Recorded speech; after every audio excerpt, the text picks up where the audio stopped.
Cool. Thanks, Matt. Hi, everyone. I thought I'd just start off and just get a sense from the audience. How many of you guys are in a hardware startup of some description? 10, 15. Software startups? Makers? Cool.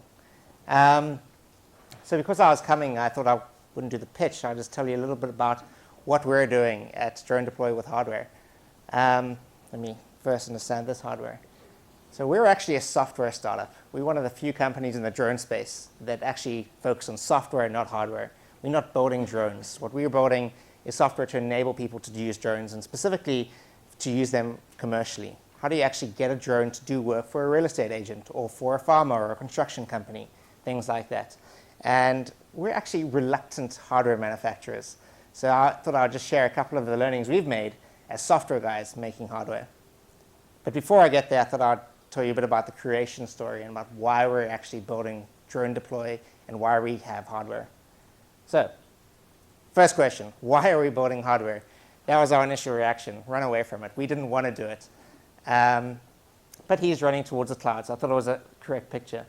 So, we know that drones can be used for tons of things. They are already being used over farms. They're already being used in experimental delivery. That's Amazon, but DHL claims they're doing the real thing. They're being used over firefighting. They're being used in construction, mining, oil pipelines, wilderness surveying, tons of things. And that's really what DroneDeploy is trying to enable, to make it simple for anyone to use a drone, for any company to have a drone at their disposal to get stuff done. And this is where we started. That's a really bad picture from a long time ago, using a drone. This is our first lesson in the drone space. I've been flying helicopters for a very long time. It seemed simple to me. And we thought, let's deploy this into the real estate industry. People want to get pictures of houses from above and get some context of what they're buying. Problem was, it needed to be automated. No one wants to learn how to fly, or very few. It's fun, but a challenge. So that's us, that's me in about 2009 with a prototype aerophotography drone. It's actually a helicopter because multi-rotors didn't really exist back then. So from that learning of we need automation, we thought, you know what, that is not actually our core expertise as a team. We built software. We didn't want to build an autopilot. That didn't exist. But that was coming. That was coming really soon. Mil-spec autopilots existed, and they were $10,000, $100,000. But around 2010, the first DIY autopilots came out. Hobbyists building autopilots with Lego Mindstorms and then with Arduino stuff. And that enabled our second foray into a drone business as a team of co-founders. You might hear that I'm South African, and this is a problem close to my heart. Every day between 2 and 3 rhinos in South Africa they bleed to death after their rhino is extracted, after their horn is removed. The problem is pretty simple. That's the Kruger Park in the top right there. And South Africa is not a small place, so that red area on the right is the size of Israel. And there's only about 300 to 500 rangers there in a given night to do surveillance. There's no way that they can cover a place the size of Israel just with normal visibility. So why not use what I would have called an RC plane back then? Why not use a drone?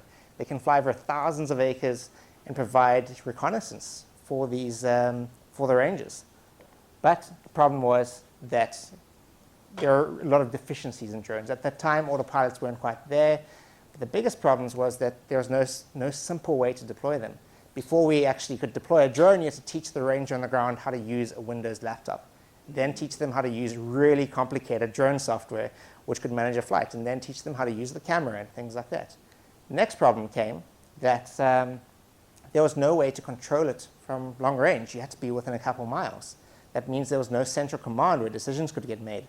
If something happened, nobody in the field would know until it came over the radio. And the last thing was that data needed to be placed in the places where people could make decisions.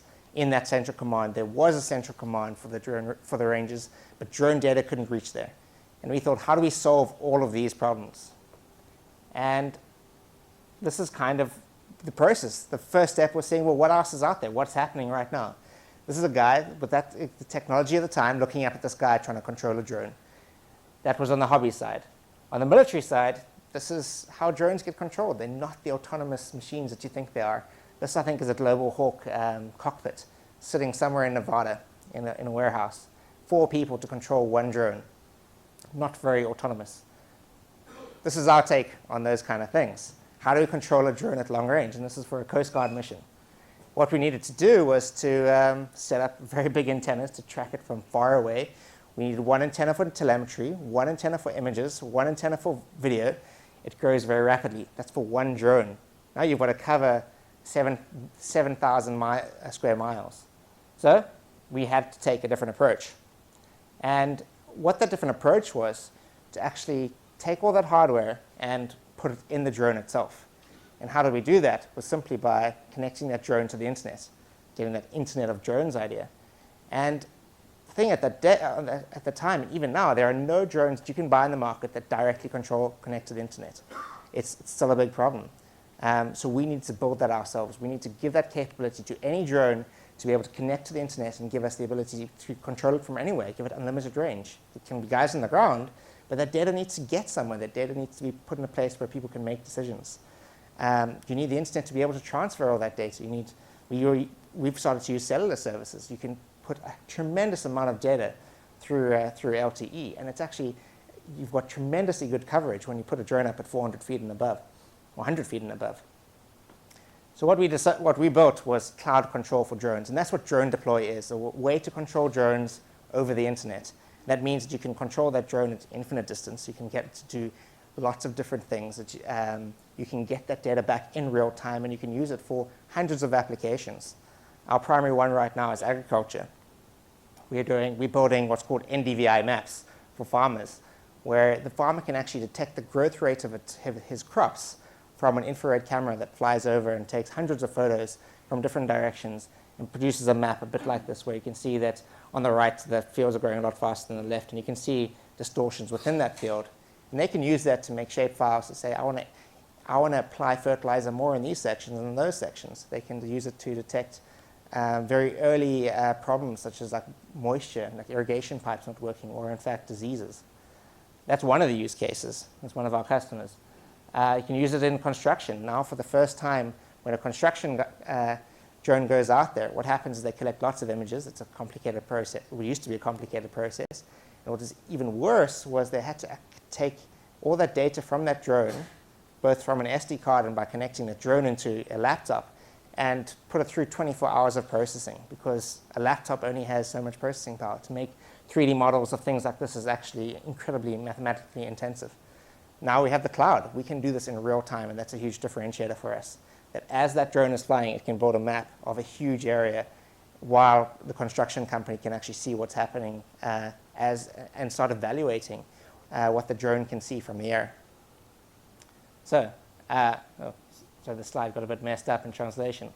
But what the needs were was what we built, these simple end-to-end workflows to get things done across a variety of industries.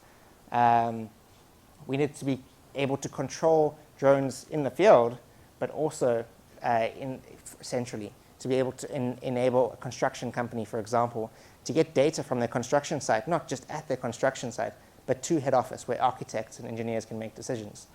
And the last thing is to be able to get data processed fast. Nobody wants data that's a couple of days old. And that's the status quo for drones and even satellites and aerial data, is by the time a farmer gets that data is actually no longer actionable, because the scenario has changed. The fields are growing slightly differently today. They want to be able to take that data in, make a decision, and cause one of their applicators to go through the field and action on those decisions that they would take. So that's what we built. And the big thing that's enabled us is a small piece of hardware. And I'll just share a couple of the lessons that we've learned as a software company building this hardware. First thing, we've heard two different companies tonight and two different approaches. One is to outsource everything. The other one is to build it in-house. We tried the former. We actually looked to talk to lots of hardware companies. Can you build this for us? Yes, they could, but you just don't have very much flexibility when you give out the requirements. You're a startup. You don't yet know what the requirements are. You don't have any expertise to evaluate the things that they want to create for you. So what we decided to do on the advice of some people that knew a lot about building this hardware was bring in some expertise. We were really lucky to find Manu. He'd built some space hardware before.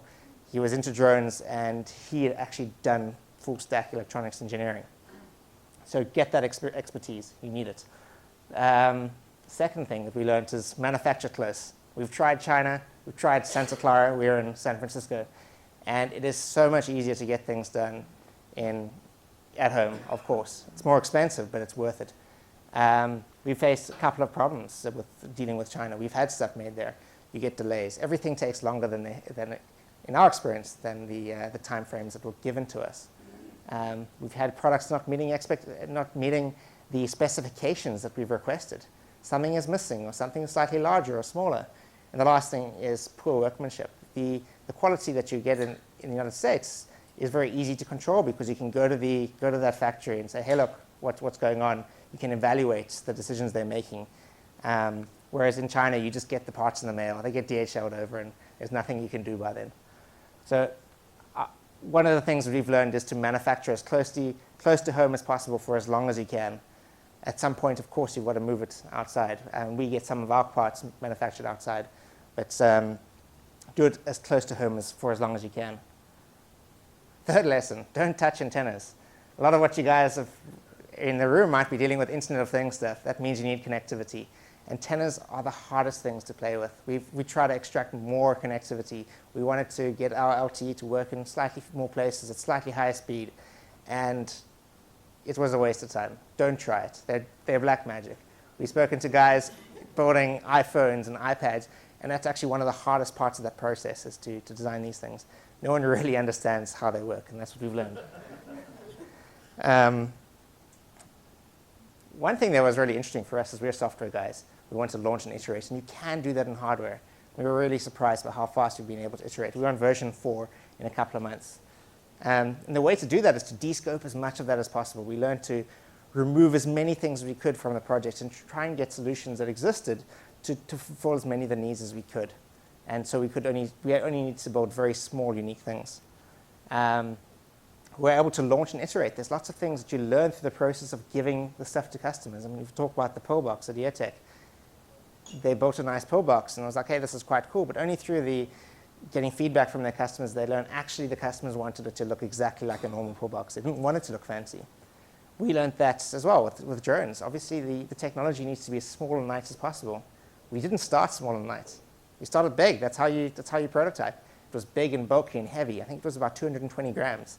Not all drones can take that. We got into version 2, which I think was about 100 grams. But still, it was about the size of a deck of cards. That limited us, and customers didn't want to put that on their drones. And finally, we've got to this size. This is a 92% reduction in volume from the first one. And we've been able to do that because we've been able to iterate and figure out what's important to people. Even things like the positioning of ports, or whether or not we needed ways for people to control, to attach our hardware to the devices, just understanding what they really needed and what they didn't. The last thing is, of course, everyone will tell you this, but it really does cost you more than you would think. And really, in a startup, time is your most valuable resource. It's going to take more time than you think. Anything that you do, there are so many different risks in hardware that are difficult to manage. Even supply chain. We had one of our suppliers go bankrupt. And so we could no longer get the part we needed. We had to find other sources. These risks that you don't even think about in a software business. And I'm going to leave you with a bonus lesson, is we didn't want to do it because we didn't know we could. And we've talked, I think we had about 15 makers put up their hand, 15 hardware startups put up their hand. Anybody can now do this. It's now cheap. There are so many different tools that you can use. There's so much experience around us that if you are a business startup and you want to build hardware, you can do it. And that's an incredible thing. For us, we're really proud to be able to release a product into the world and say, this is a real thing that connects drones to the internet and can do amazing things. And we never, initially, a year ago, we didn't think we could make hardware. But in reality, anyone can do it with the right people. That's me. All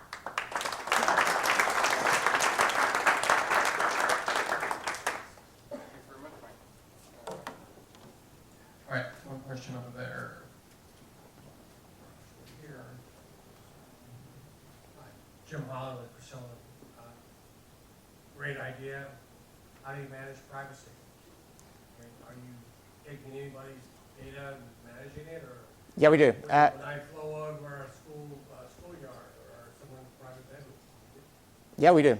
So we're the end-to-end software solution for people. So if you're a farmer, for example, farmers are very sensitive about their data. And they don't want to know that photos of of their farm being taken by their neighbor's drone. We do a number of things to solve this because we're connected to the internet. It gives us capabilities that other drones won't have. One of the things we do in this case is we make maps for farms. You saw an NDVI map. We can actually detect when that drone is over the area of interest and when it's not. So when it's over the field and when it's not. We take photos only when it's over the field. We take photos only when the angle like when the plane is flying, obviously it's turning. So as it's angled, we stop taking photos, things like that. And the end result is actually we take that stitched map and we are able to basically provide only that field they're looking for and nothing else, nothing outside of that. And it's actually really useful for farmers as they get just the data they're looking for, nothing else in the end result that they're looking for. You can still fly over Kim Kardashian's house, right? You can still do that. Yeah, what's the price? We should go into a deeper conversation. So pricing in the drone space is very interesting. This is a really, really new technology. How do we price this new technology? It provides very different value for very different types of people. For a mining company, for example, they're willing to pay the price, whatever it is. For farmers, for example, they're much more price sensitive.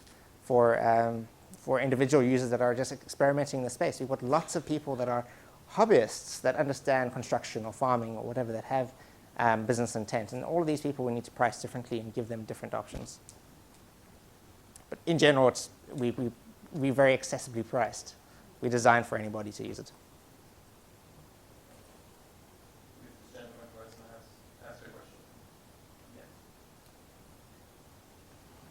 I was just wondering, I used to be an electrical engineer at university, and we actually built a drone. Of course, we were more interested in dropping bears from the sky than surveillance. But one of the main problems we had was efficiency. Of course, we were strapping huge batteries to the thing in order for it to last just 20 minutes to carry 5 pounds. So do you also deal with efficiency of drones and trying to make them last longer in order to do your surveillance missions? Because if you're in, Africa surveilling the animals, obviously a huge problem is battery life and recharging them. Is there any way that you've gone about maybe thinking of ways to recharge drones and things instead of just surveillance? Yeah, that's a really good question. There are limitations to what drones can do. For us, we try and stick to that software components as much as possible, and we work with lots of partners. So we've got a partner that does recharging bays, and we work with them to enable one of our drones to actually land in that recharging bay and recharge itself and take off again. Luckily, there are tons of people working on these problems, and drones will get better. But you'd be surprised with what you can achieve with that 25 minutes. You can cover large areas of farmland. And the biggest problem with drones right now is not changing a battery. It's all the other steps that are in between actually putting a drone on the ground and getting the results you need. Changing a battery is the simplest, unless you have us. Time for one last one. It's kind of related to what you said. So what do you do when, like, if you're in a large park and you don't have 4G LTE? 4G LTE is a pretty new technology, and it's in very urban areas. That's one question. The second question is, sorry, two questions. Second question is, what do you do about the safety factor? Like, I know Amazon has that issue. Right? How do you make sure that your system is 100% safe and there's no downtime in terms of connection, etc.? It's kind of related to what you said, but it's more associated with sort of the edge cases which have very large consequences. Yeah, I'll start with the cellular. That's a good question. So first of all, we don't only operate over LTE, but whatever cellular connection is available. But it is an important question, like what happens when you're over the Kruger Park? Not 100% of the Kruger Park is not covered. We're actually dealing more with the American scenario right now with farmers, construction companies, things like that. 99% of the value that gets created in America are in places that have cellular coverage. And it's exceptional what putting a drone up in the sky can actually do as well. You get perfect line of sight with those cell towers. When you're actually in the farmlands, we actually experience the highest connection speeds we ever have because there's all that technology out there, but it's just not being used by very many people. So cellular is actually, we spent a long time in our business testing whether or not to use cellular, but it has proven itself, it's definitely proven itself. The second part was about safety, and safety is obviously crucial to operating a drone. if you invite anyone to go to our website, you can see a bit more about how our system works and the 3D models and NDVI maps and really high quality surveying maps we can produce. But in that, you can actually see the safety checks that we provide. It's really important that we enable anyone using a drone to do so safely. And we provide over 50 safety checks that happen before a drone takes off to even enable somebody to do a flight. And then during the flight, every second, we're running a number of tests to make sure that that the whole system status is healthy. That's obviously of crucial importance, and it's actually one of the areas that we add a lot of value to the drone product. Is actually we are able to analyze a lot of data really quickly and compare it to lots of other data about that drone at previous missions, similar drones that we have in our on the network, to understand what should we expect from this drone, what is the amount of current it should be pulling to achieve a certain speed, things like that. And we can do comparisons, and we can do a bunch of machine learning and very cool things like that to establish a safer way to control drones. Great. Thank you very much for the time we had. Thank you.